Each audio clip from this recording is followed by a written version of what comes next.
Welcome No, no, no, back. no. Meow. We like perfectly harmonized there for a second. No, no, We no, are. no. That just goes to show, audience, how stoked we are to hop on each episode and record for you guys. For you guys. And Give to us find our this wives. energy. Mainly to find our wives, yeah. Yes. For So get you making ladies. money. Yeah. For the ladies out there. And for those ladies out there that might be interested in what we have going on, we're doing this because obviously we're trying to find future wives. So we don't plan on making any money from this. So if that's a deal breaker for you and you can't love us based on our love for the game and our just dedication for what we're doing, and you're only in it for the money, then you got to get out. If you're going to act like that silly goose, take it to the pond. Yeah, honestly, dude, if anyone is with me for money, they're going to find out within 1 week that they had made a grave mistake. So when we go to McDonald's and I scold you for getting a Coca-Cola versus a water, you're going to find out real quick that the money was not always there. No to Powerade. No.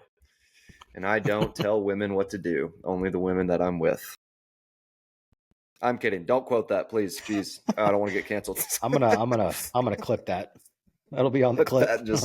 Yeah, that's gonna be on the reels here soon, man. If and that our reels doesn't have make been you doing pretty cool, doing pretty well. Getting a couple Also doing thousand pretty views cool. on some of our reels, and pretty cool. Yep. You can be doing pretty cool. I mean, it's just one of those states of mind that you gotta kind of live in. You gotta be. I'm doing cool right now. I'm doing cool. Say that next time. Someone asks you how you're doing. Hey, do cool, be cool. Do cool. And put that on a shirt. That's coming out. Literally just thinking that. That's coming out next. We did release a brand new T-shirt, and it came. So, a little bit of background before we dive in to this episode. One of our clips got some, you could say, decent traction. People started really engaging. Probably the most engaged clip we have ever posted. There was like 33 different comments on it. People were debating back and forth, and one dude specifically, and I will happily give this guy a shout out. He said, "Shut up. You're just riffing." Which is essentially what a freaking podcast is anyways. You're just riffing with a friend about different topics. I mean, yeah, you can have things pulled up and whatnot, but most of the time on a podcast, you're just going back and forth with someone you enjoy speaking with, or you're talking about a topic back and forth until you start looking it up. But Chase, please tell them what shirt is now available on the Thoughtify store for purchase for $300 or 3 payments of $300.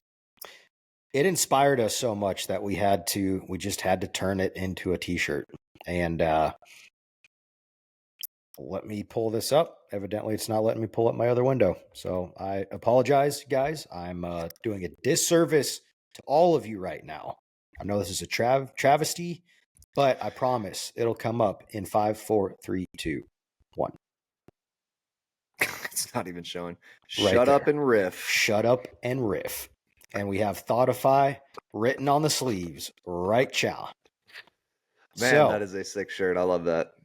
Go get your shut up and riff, because you're not allowed to turn your thoughts into words, because that's considered illegal. So, and it's at the end of the day, it's also only $35. I mean, you go to any outlet right now and find me a nice shirt, a cool shirt, a shirt that has the words Thoughtify on it, that says shut up and riff. You won't, because they don't exist outside of here. That white one's cool. I like that white one. It's clean. That is not a racially based statement. Yeah, that's not like the Sydney Sweeney ad. The black one wasn't my favorite. The white one was great. This is our version of, what was it, the Levi commercial with Sydney Sweeney. That's been so wait, what happened there? I didn't even. Yeah, I've been here. I heard about that, and I saw some lady, like, you know how people will record a video with that like a picture there and start talking about it. She was saying that this is going to lead back to black people being hung, and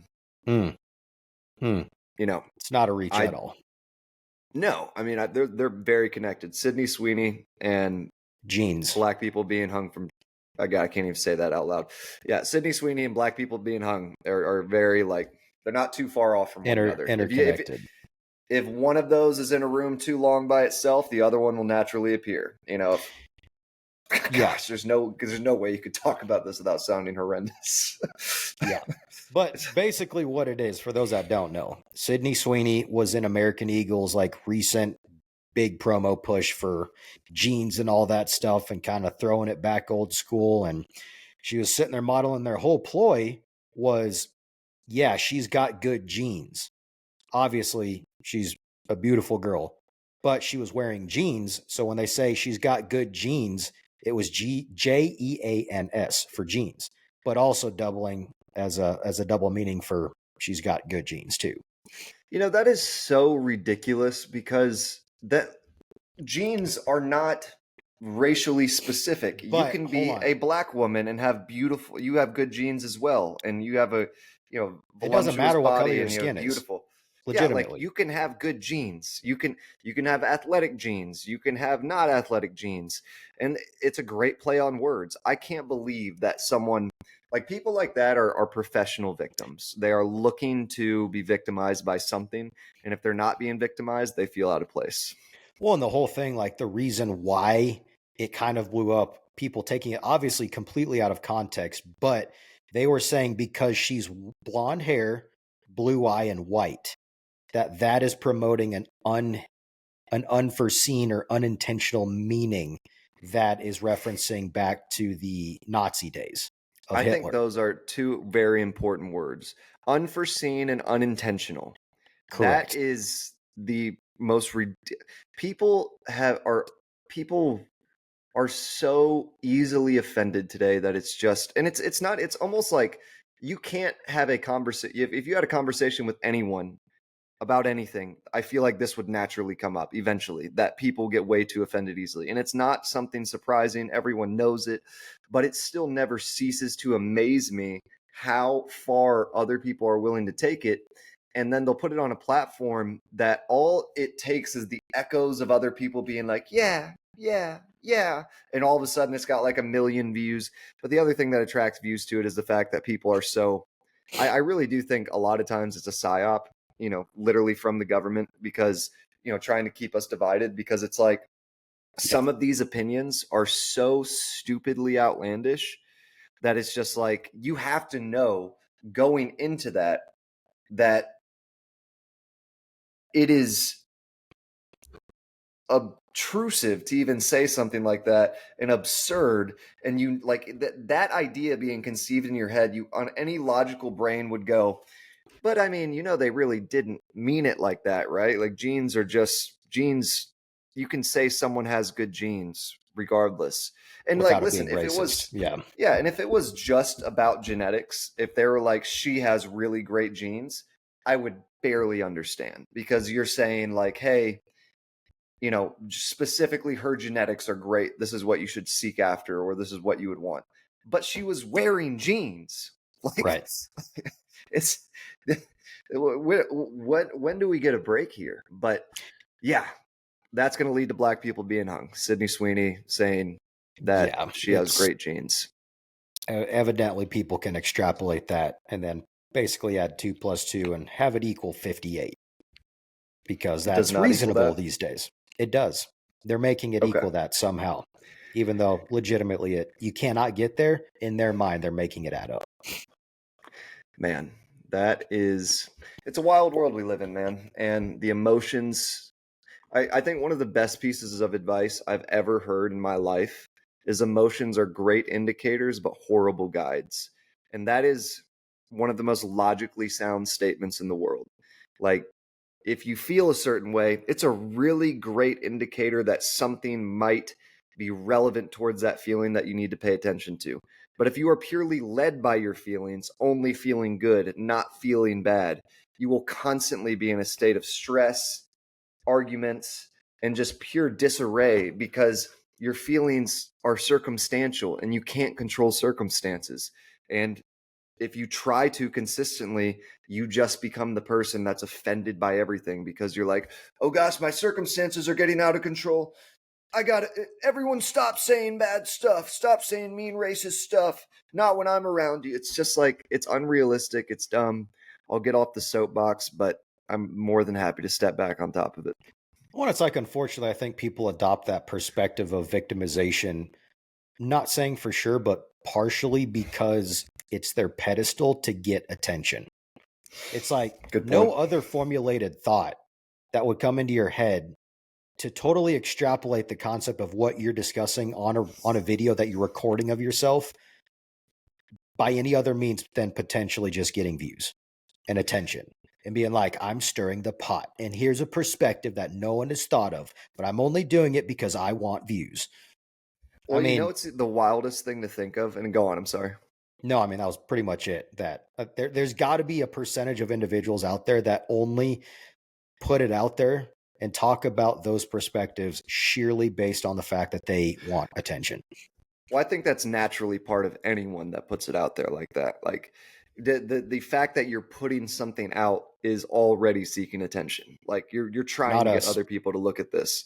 Not us. We might not be on this podcast. Little attention horse. We might. I'm not saying we are, but I'm not saying we're not. Just because we said we started this podcast to find future wives does not mean we want attention. Okay. I do like attention though.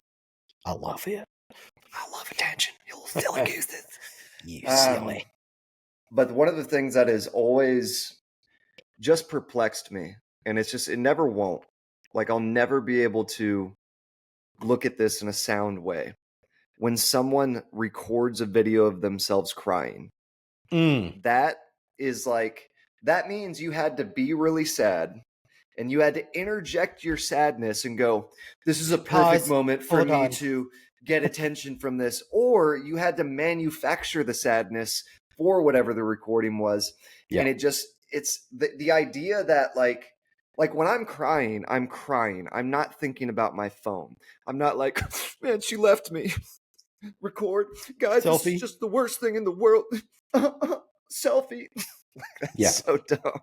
Legitimately. And it's just so like, and then to be intrigued by something like that, you also have to be a certain level of just brain dead to be able to look past someone recording themselves crying. And like, think of like setting up a camera while you're crying, getting distracted from being sad, stopping crying, and then you're like, crap, I need to get sad about this again. And then trying to force yourself to cry again. Like that emotion cannot be genuinely captured if you are interjecting with self-interest. If you're really sad and you're just like, I need someone to take a picture of me being sad, you are therefore invalidating whatever you're really sad about. Because if you were actually sad, other people caring about this would be the last thing that you would be trying to achieve. And it's just, I don't like, I think it like the ones where people go in their car and like after like Donald Trump won and they're like, no, I wonder if they did like multiple takes.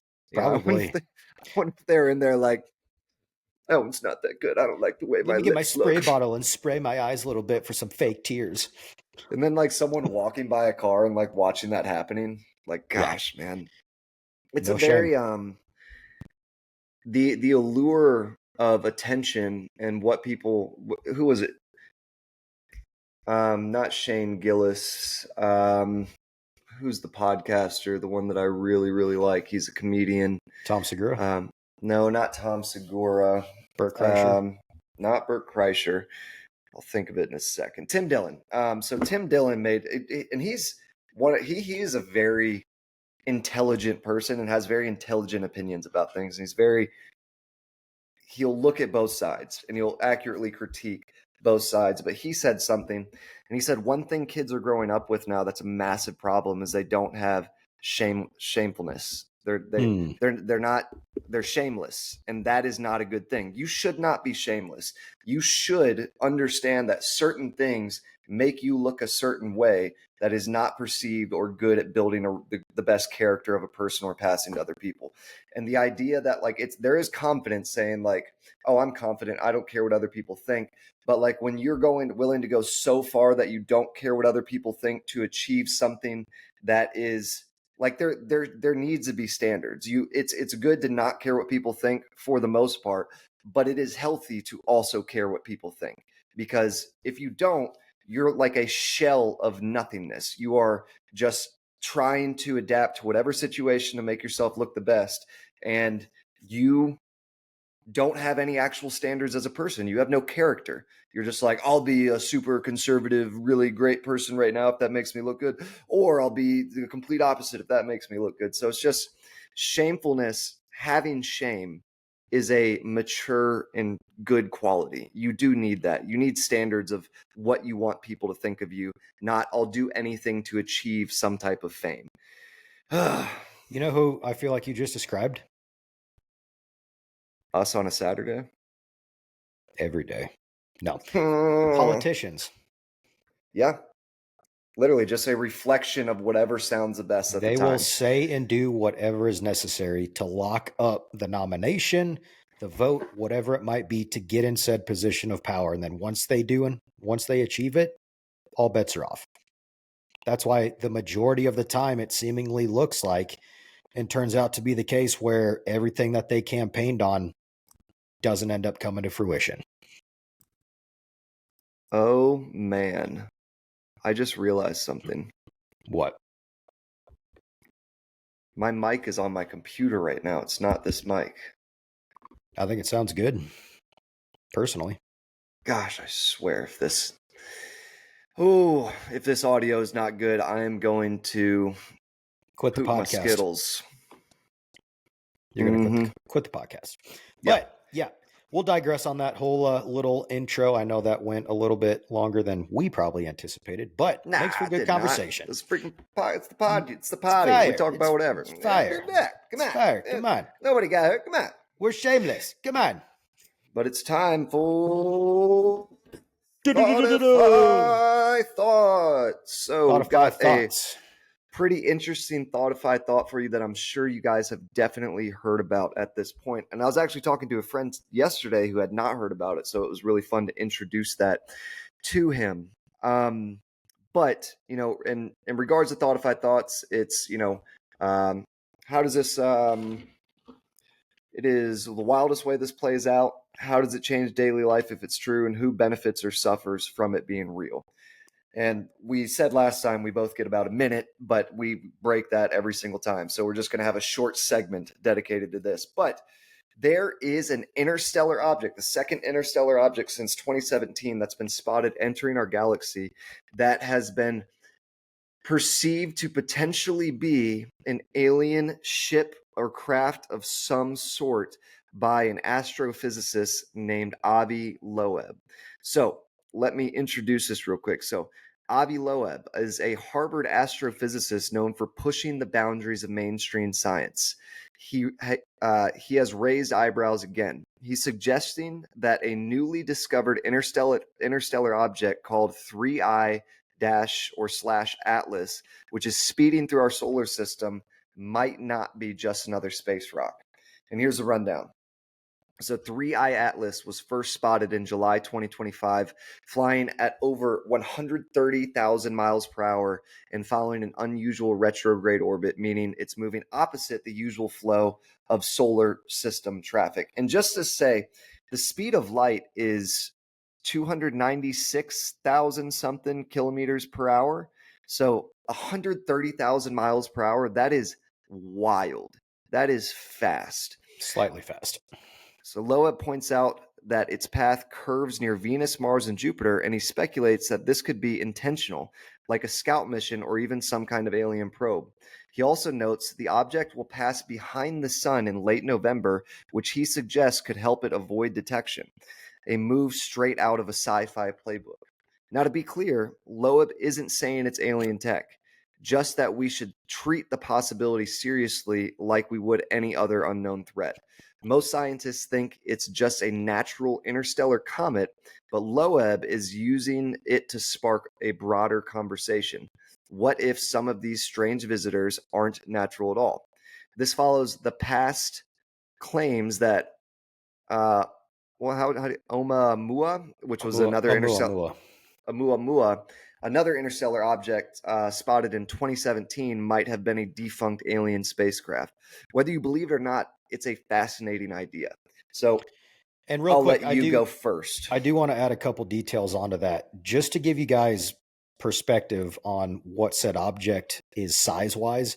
They're estimating it to be at least 12 to 14 miles miles in diameter. And we were talking before we kicked this off, and that is approximately the size of Manhattan. And another kind of note to kind of go along with Avi's perspective of like maybe it could be more than just a space rock or a comet.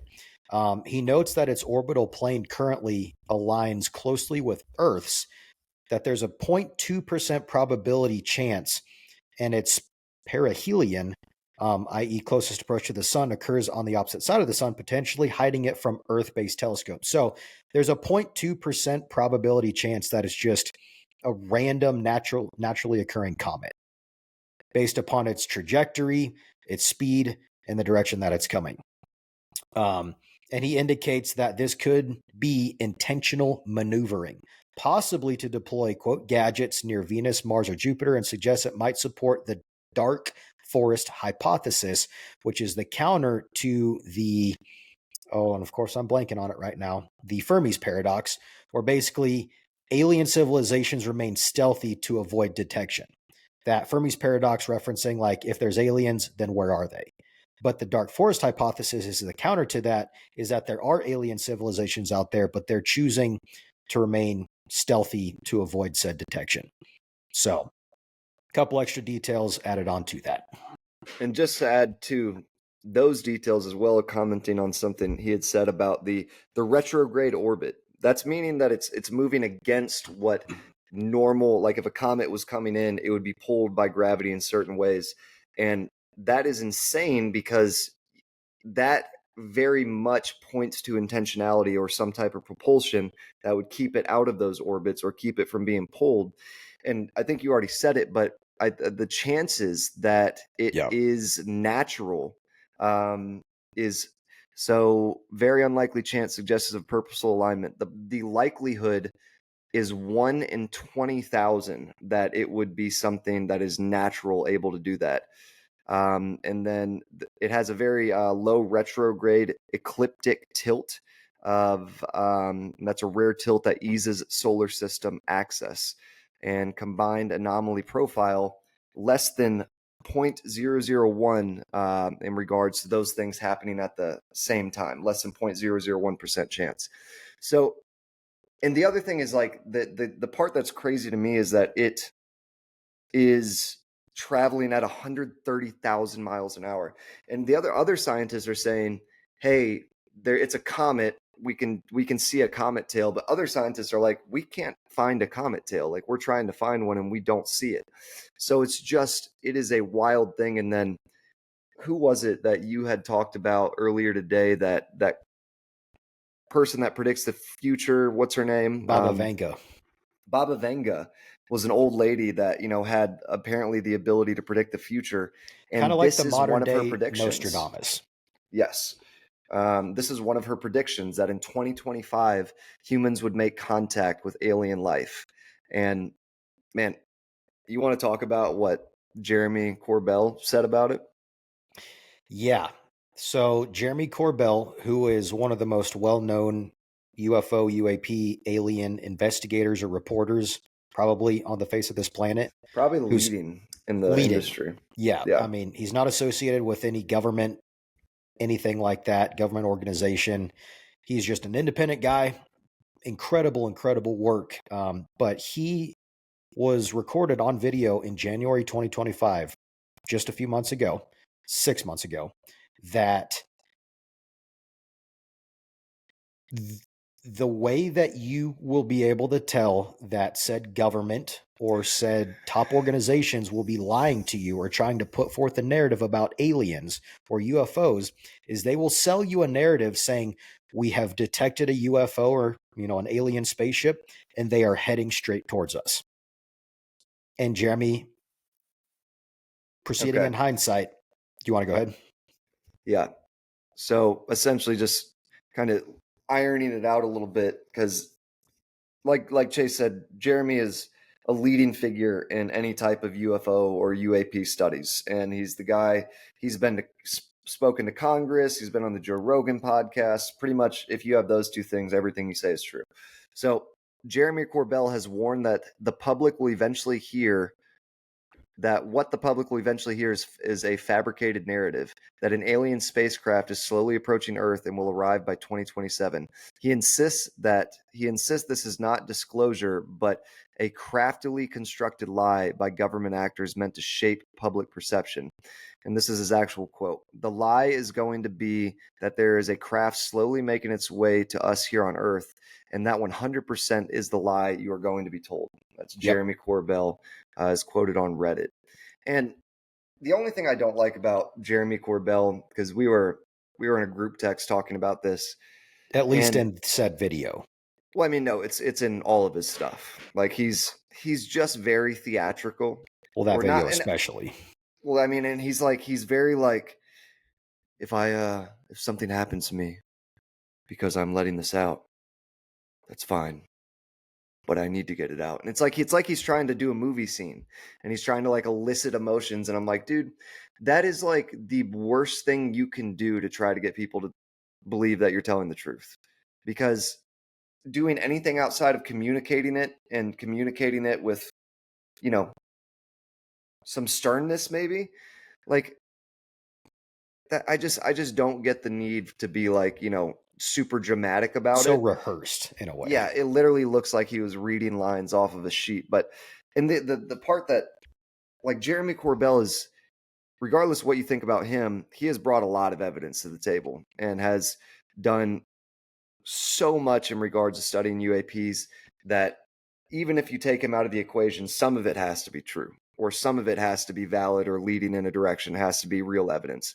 But he doesn't help himself by like essentially making a pundit out of himself, where he's like this alien guy who's, you know, constantly on the run from the government, or he's about to get, you know, killed for saying too much. It's just like, yeah, you're anyone who doesn't believe is going to be more sound in their beliefs that it's not true by watching the way he talks about it. And two, I mean, piggybacking off that to carry it a couple steps further, you know, with that narrative of the government or all governments kind of uniting and saying there's an alien spacecraft heading this way, that is the lie we're going to be told. It's all under the guise of kind of that one world government, that if there's an external threat that is beyond this world and claim that it's going to be hostile, that they're coming after us, that what better excuse or lie could they get people and countries to unite under to submit to said uniform government across the entire world, all under the guise, and this goes back to, you know, what is it, the 60s or 70s, regarding the conspiracy of Project Bluebeam, where the government's going to... Bluebeam or Blue Book? Bluebeam. Yeah. Bluebeam being technology, holographic technology that we have supposedly perfected, that we could shoot something into the sky. That's purely a hologram, but it looks so real. And they're going to use that as the excuse under the narrative of the alien spacecraft coming this way. And then boom, it's here, but it's really a hologram. And then basically scaring people to submit to a one world government. That's kind of taking it a little further, but you know, that is one of the conspiracies that is, you know, how they're going to do it. So just to give you guys a little more background on Project Bluebeam. So Project Bluebeam is, gosh, I hate this, a conspiracy theory that claims world governments, particularly NASA and the UN, are preparing to simulate a false alien invasion or messianic return using advanced holographic technology to establish a new world order or global religion. Key claims of the theory: holograms in the sky. Governments will project massive 3D holograms of religious figures, Jesus, Muhammad, Buddha, or UFOs over major cities using satellites and lasers. Voice to skull technology. This is actually true. We have seen this on the Sean Ryan podcast. Someone validate that they do have technology that can put a voice into someone's head as if you are being talked to by God or something of the sort. So voice to skull technology. People will hear voices in their own language through alleged microwave auditory tech, making it seem divine or alien. Global catastrophes. Artificial earthquakes will be triggered to reveal new archaeological discoveries that challenge current religious doctrines. Fake alien invasion. Simulated alien contact or attack will unite the world under a one world government and one world religion. Technocratic control. Allegedly, all this is allegedly a pretext to usher in a tightly controlled, surveillance-driven global dictatorship. And just to say, the origin of the theory created by Sergei Monast, a Canadian journalist and conspiracy theorist in the 1990s. He published the theory in 1994 on Project Bluebeam. Hold on, it says, is this real? No evidence exists that Project Bluebeam is real. It is widely regarded as a hoax. Not. Right? Hold on 1 second. They're not going to admit that it's real. I thought that this was these were actual documents that were found describing this. Hold on. Project Blue Book was for sure, but Bluebeam, no. Project Blue Book basically being the just project. A UFO, data gathering. Yeah, since the 1950s, going back to the Roswell incident. Sergei Monast claimed he received classified NASA documents that outlined the Bluebeam operation. These documents describe 4 stages to establish a one-world religion and government through faked miracles and holograms. But here's the catch. None of these documents were ever produced publicly. Really? It's like they didn't want it to get out. No scans, PDFs, photographs, FOIA requests, or government leaks have confirmed their existence. I just love how it's like, well, the government has not confirmed that it's true. It's like, oh God, I guess we can't even believe it.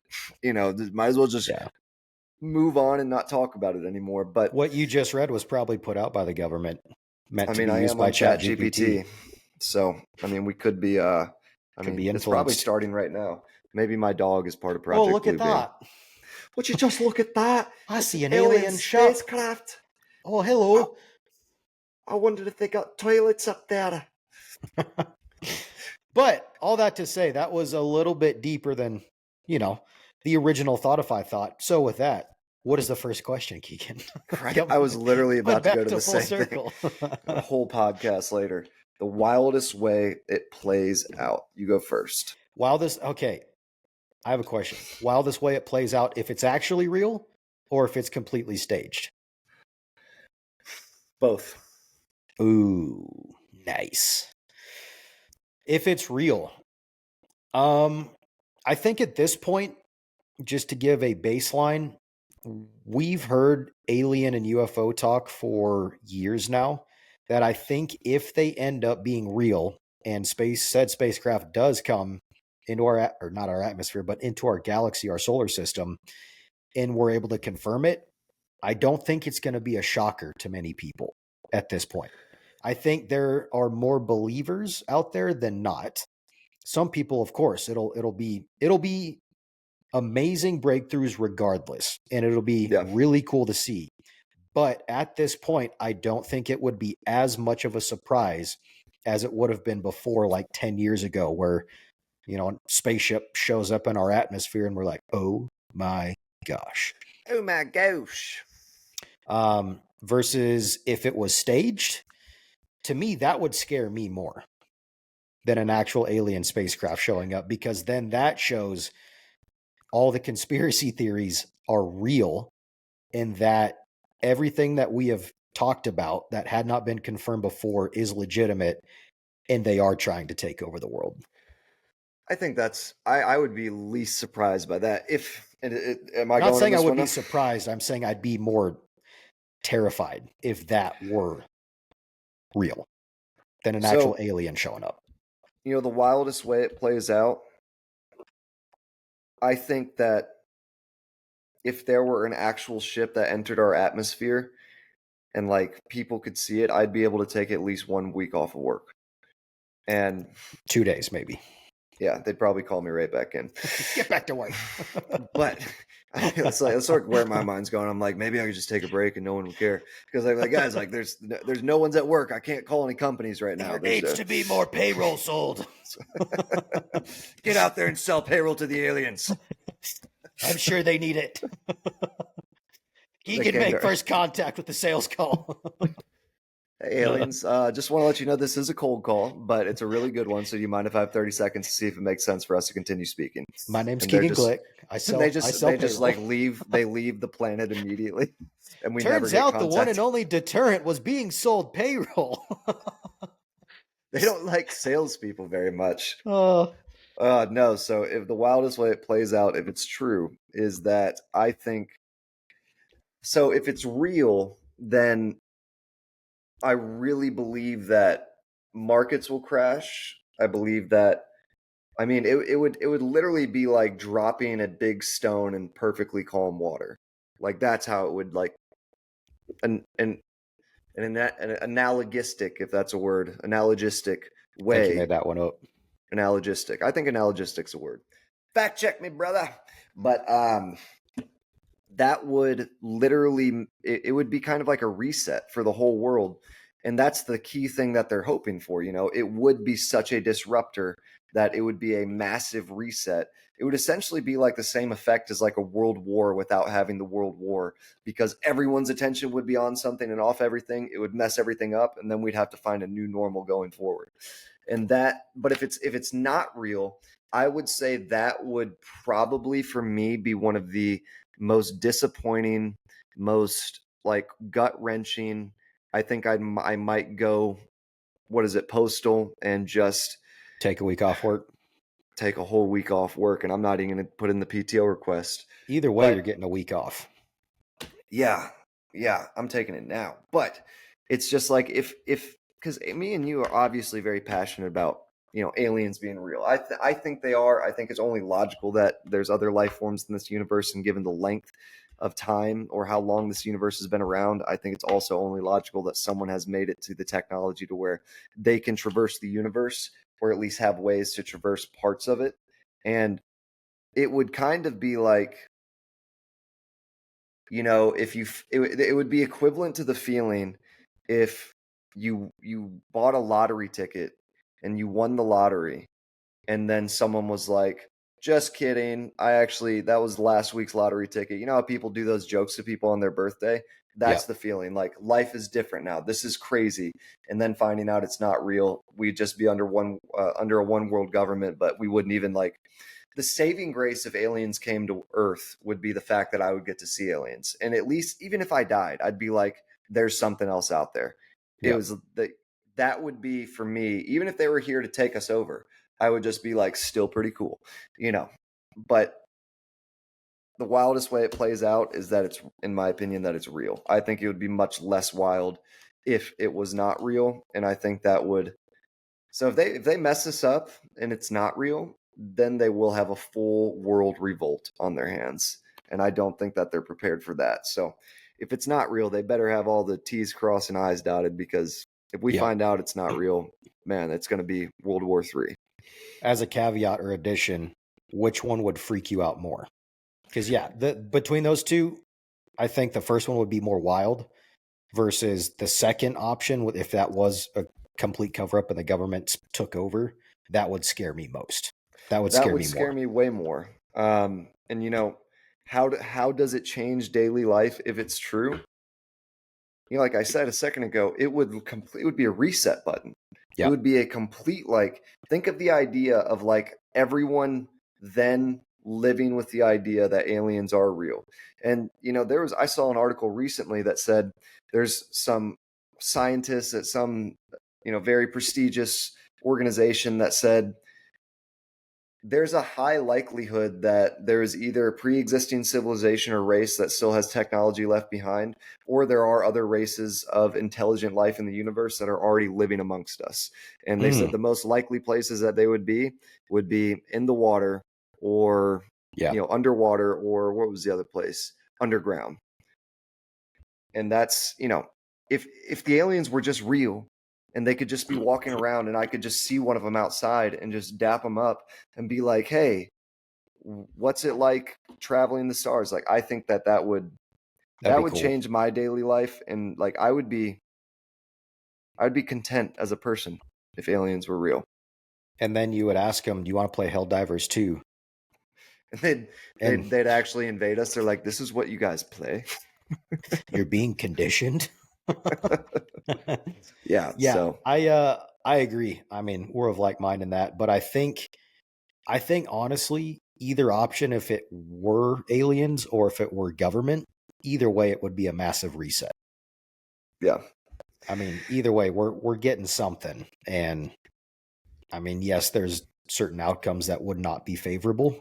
But either way, both those options would provoke a massive reset across the board. And it would literally take, and I think that everyone recognizing anything at one time would solve so many problems of like racism. It would solve, I don't know about poverty, but it would solve like oppression. It's like if the whole human race was like, oh, we are one whole human race and that's one whole other race, everything that we fight over would, I feel like, at least for a little bit, go to the wayside. Because it's like, let's say you're in a fight in a bar and then someone fires a gun. What are the two people doing that were fighting when the gun's fired? They both stop and look. Like, and that's what would happen, is everyone would stop what they were doing, forget about it for a second, and they would look. And then that would give them the ability to just have a different perspective going forward on whatever that might look like. So I think, or do you think it would be a situation where, say, a natural disaster occurs, you know, whatever that might be, flooding, tsunami, hurricane, fire. Those individuals, as things are being destroyed, there are individuals that go in to start looting, start stealing, start breaking into things and taking whatever they want to. I feel like in addition to that, besides the majority of people putting, you know, aside differences and things like that, there would be individuals in certain sects of society that would take matters into their own hands and literally use it as an excuse to do whatever they wanted to. 150%. And that's just like, and that's, I would look at it as like a melting of ice. Like, regardless whether it's good or bad, the ice would melt and then it would have to refreeze in a certain way. But yes, like anytime that anything like this happens, you know, COVID, riots, you know, people, there's always someone that's going to take advantage of the situation and use it for short-term gains. So yes, and that would be part of the reset, is like literally stores would go out of business, like commerce wouldn't work the same. People would legitimately in an instant tear down the world, but also probably be doing some positive stuff as well in terms of trying to stay together more or trying to find some continuity now that, and I don't think, you know, here's a really interesting story. And I was talking to you about this just the other day. So Mr. Ballin is a podcaster that does a lot of conspiracy theories. He does a lot of alien stories, or he does a lot of just out of the ordinary stories. And he's just a really good narrator, and he's really good at telling stories. Former Navy SEAL. Look him up. Great friend of ours. Not really, but we're giving you a shout out on podcasts. 47 new followers just for you, Mr. Ballin. Clip this. Shout out Mr. Ballin. We're expecting a check in the mail. But he was telling a or story. A show. Yes, that would be so cool to be on Mr. Ballin's show. I'd just sit there and listen the whole time. I wouldn't even talk. Welcome to episode 36 of Thoughtify. Just nothing. We're just listening. Like two kids. You know, remember like when you used to go to the library as a little kid? Story. Sitting there cross-legged. Yeah. And then he'd get done and we'd be like, is there any more? It's been 8 hours, so. Right. I haven't had water. So. But Mr. Ballin told this story, and this happened in Mexico, and I'm going to paraphrase it the best I can. And he said that this is, from what he can tell, a true story. The documents around it have been stuck into kind of like an archive that's very tucked away and very hard to access, and essentially just supposed to be forgotten about forever. Yeah, see if you can find anything on it while I'm saying it. And he said that this guy was flying his plane. I don't remember if it was a military plane or if it was a civilian plane, but he took off in Mexico. And then as he's going up into the air, everything gets really foggy. And he's like, this is really weird because it was perfect conditions when I just took off. And this is just out of nowhere. And all of a sudden he passes out at the wheel, which, if you can imagine, as a pilot, is like one of the scariest things that could ever happen, because planes are easy to make go the wrong direction. And he wakes up and he looks around, and he's flying over water. And he's like, there's no way, because he's like, there's no body of water near where I took off from, and my plane does not have enough gas to get to a body of water. So I believe it was an ocean. And then he's looking around really baffled. He looks at the gas gauge. It's 3/4 full. And he's like, okay, that's even crazier, because if it hadn't have enough gas to get over this body of water, this thing would be out of gas right now. We would be flying on fumes. And he looks at the time. It had been right around 2.5 hours that he had been passed out. So as he's looking around trying to gather his bearings, all of a sudden he hears on the radio, he's like, "Are you there? Are you there?"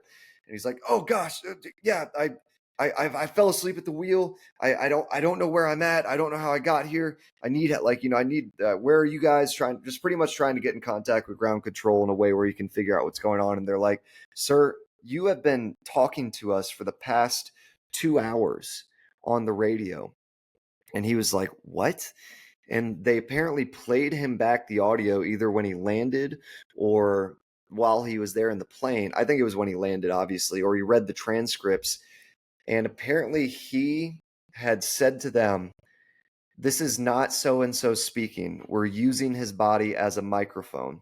You guys are the only intelligent life in the universe that is actively killing one another and using nuclear energy to do the same thing." And it said, they said something along the lines of, "Your technology is too primitive for us to utilize, so we're doing it this way. And if you guys don't change course, you're heading for a nuclear holocaust, or you will be exterminated." I'm pretty sure they're alluding to by other races for being like the only violent race or threat that would be relevant in the universe of intelligent species, or all the intelligent species in the universe. And it was, and then obviously the everything wraps up, and he goes, and it's just put away forever. It's never talked about again. And I don't know how Mr. Ballin got a hold of it. You can call it BS or whatever, but this is usually stuff with pilots is a lot harder to fake, because there's so much regulation that goes into a pilot being in any situation. You can't just get in a plane and fabricate something like this. Like, you have to understand how to talk to ground control. All these things are recorded. So I'm pretty sure that there is strong documentation behind this. And that has been something that has stuck out to me. I do believe that, like, there are other intelligent species out there, but they're essentially watching us.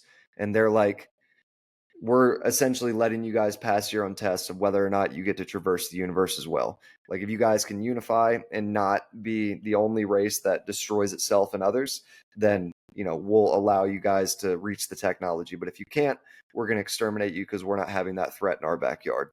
So, and it's funny because even South Park made an episode about that, about Randy Marsh finding uh, somehow finding the way to travel light speed and interstellar travel. And essentially the aliens come and they give us a bunch of fake space money to see what we'll do with it, and everyone starts robbing it from each other and lying to the aliens. And they're like, "Okay, you guys are never going to be allowed to travel the universe." Yeah. Yep, you showed us enough. And just adding on to some of those details, so after this event occurred, the pilot was taken to a hospital. He was drug tested. They brought in a psychiatrist to see if he was mentally fit or mentally stable. He was. So it's not like he was on anything that was making him talk this way. He wasn't crazy. He wasn't anything. He was perfectly sane. So, I mean, it was, I don't know, interesting event without a doubt. Is there any more around where the documents came from and where they were found? I'm not 100% sure. Well, since you've already got it on the trail and it knows what you're talking about, go ahead and give it a quick ask. That was a YouTube video. Was watching. It? What's it called? It was just a clip under Mr. Ballin. But does it reference the story or what it's talking about? Yes. Let me pull up my history.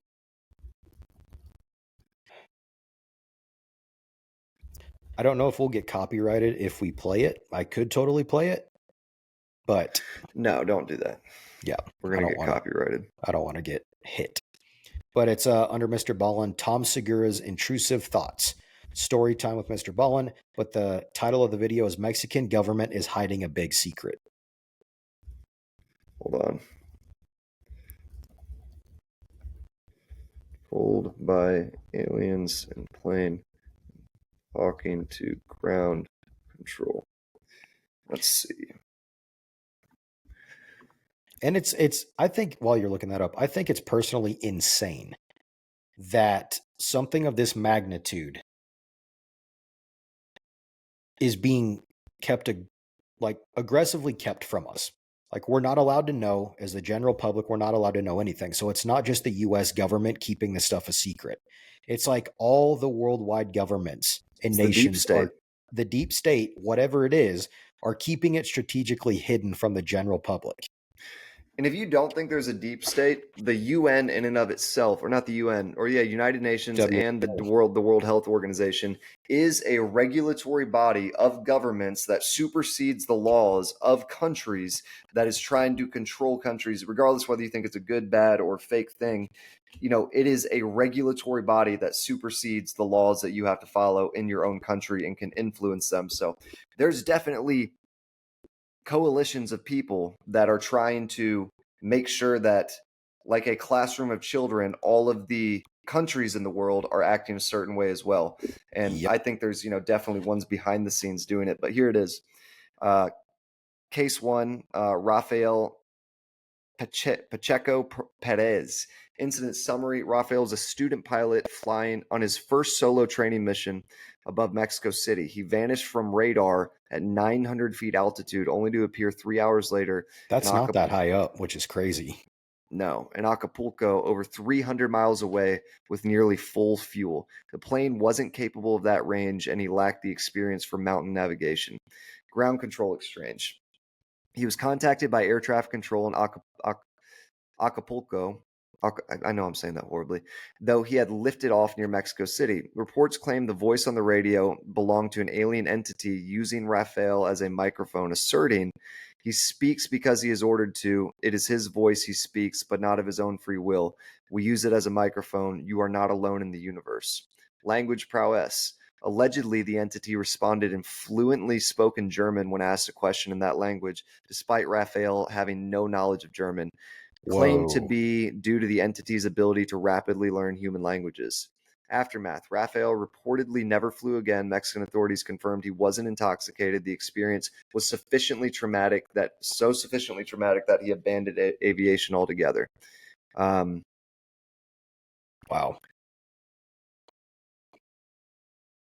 So both cases remain unverified based solely on. I mean, I don't know. What do you mean? No, and that's unverified for the pure excuse of the government's fully verified it, but to the American not American public, but general public, of course, it's not verified because they want to bury that. Yeah, no audio recordings, no eyewitness reports, no media coverage, no public appearance or interview. But we do have retellings of Reddit, UFO podcasts, and paranormal blogs. Claims that the event happened based on word of mouth, passed down anecdotes, no primary source. Did it say what year? It was 1976. 1976. Yeah. So we had black boxes, the black box recording still back then. So flight logs, all that stuff would and should have been a thing. Hold on. So what's the most solid evidence that it happened? As described, anecdotal secondhand accounts shared online. There's no physical official evidence. I don't know. That's a hard one to. I mean, it could be completely fake. I would like to believe that it's not, but the funniest thing, we didn't even finish the last question for Thought If I Thoughts. We're still on Thought If I Thoughts. The it's almost the entire episode. Well, we 1 minute segments. We bounce back and forth. Keep it really short. By 1 minute, we mean indefinite. Who benefits or suffers from it being real? And we're going back to the potential alien spacecraft. Man, if it's not real and it's the government, the shadow government, the deep state, they're the ones that benefit wholeheartedly. 100%. I think in either perspective, depending on if it is real, and what the alien's intention would be, I would feel more confident in saying the general public would get the short end of the stick, depending on what intention is. I think that we would massively benefit because it'd be one of those things where if it is real and we can all confirm that and we don't need the government to go, well, we haven't verified it yet, so that means you shouldn't believe it until we say it's true, then we could all of these things. And one of the reasons that we probably won't have the ability to decipher and that Blue Beam might be a real project with, I think aliens are real and I think Blue Beam is real in terms of them trying to stage an alien invasion, make the aliens look really bad, make us all really scared. But if they did, if it was real and we all knew that and the ship showed up, then we would be able to go, okay, so gas is not the only, we would destroy the gas industry. We would destroy Oil. Like it would reset so many coal. like different things in terms of just, like now we know that there's spacecraft. You can't sit here and tell us that like X, Y, and Z is not true or this is true and that's not. Like, again, it would just disrupt all those industries and it would provide everyone a really clean slate to start over. And I think it would provide the human race a really clean slate to start over because we would have the ability to go, okay, maybe we should like not just be killing each other constantly. And, maybe like we can just, unify together and make something out of this. Like it'd be a good reset button.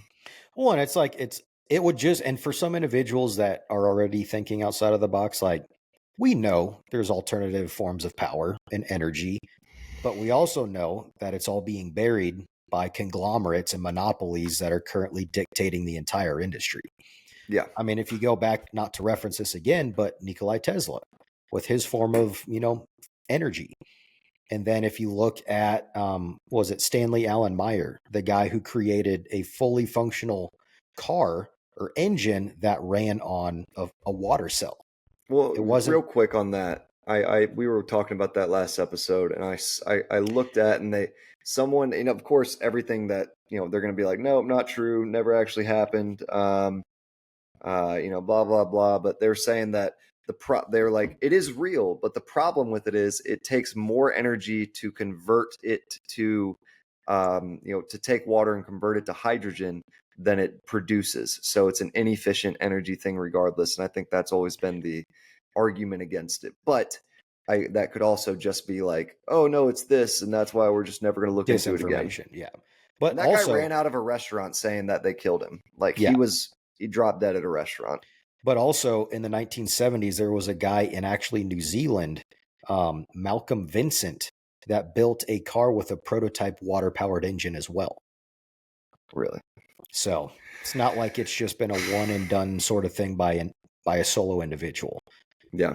It's that technology, among other technologies, is out there, but don't be shocked if it's been suppressed by certain conglomerate entities that have cornered the market on energy, because if anything came out that would counteract what they've been doing, all bets are off. Like they would, I wouldn't say they'd cease to exist, but they would lose their power in every form and fashion. Well, I mean, here's the thing, like it'd be hard to dismantle the pyramids. Could it be done? Yes, but like they're very strong and they've been there for a long time. So it'd be a whole process to dismantle it, but I think it's, or you drop a bomb on it. So we drop a bomb on gas companies? Yeah. Nope. Yes. Not saying calling for violence. Not saying that. See, you just pulled a Sydney Sweeney ad thing where you're just extrapolating something that I didn't even intend. We're going to start. You just pulled a Sydney Sweeney ad. Start it here first. Hashtag you just did a Sydney Sweeney thing. You just did a Sydney Sweeney thing. T-shirt. Oh, another T-shirt. You just did a Sydney Sweeney thing. But, and real quick, before we veer off this topic, I know we're almost at our end of our episode, but going back to the alien aspect, like there's so much out there, obviously, that we have not explored. We have no idea. We cannot remotely comprehend what is in our solar system, let alone the galaxy, let alone the entire universe.